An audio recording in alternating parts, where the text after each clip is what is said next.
and racism is described as the system of white supremacy. That's how an individual can think, speak, and act in addressing the problem of racism with the objective, the ultimate objective of producing a product called justice, and then, of course, with justice, you'll probably have, theoretically, peace. So the book is addressed to individual persons. It's not addressed to organizations. It's addressed to individual persons because people are with themselves more than they're with anybody else. Every person is an individual person walking around on the planet each and every day. That person runs into situations all day long, wherever he or she may be. So everything comes down to how that person is going to act and how that person is going to respond, react to what is going on around him or her, wherever he or she may be. And so the concept is the person is either going to do one of two things, something constructive or something non-constructive.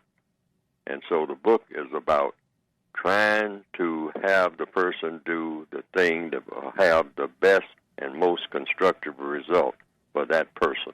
And they can do that wherever they happen to be. Now, these are simply suggestions based on examining what is going on around each and every person wherever he or she may be. That's the people who are classified as non-white under the system of white supremacy.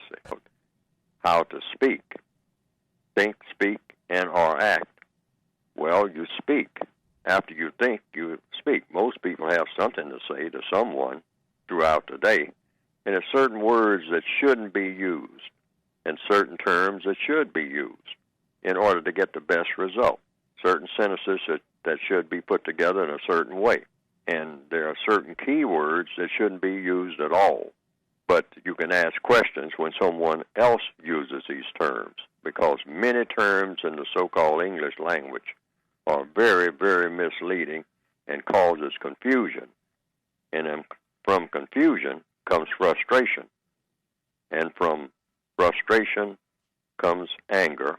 And from anger comes conflict.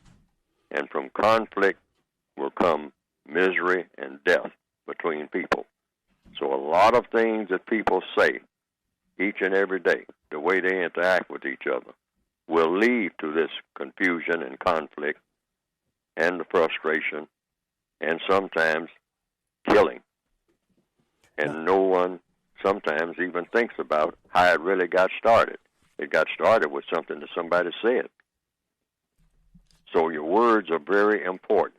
You have to choose your words carefully, and you do this, get into practice of doing this each and every day in every situation that you're in all areas of activity: economics, education, entertainment, labor, law, politics, religion, sex, and war. You want to choose your words and your deeds carefully in order to do what? To get the best results.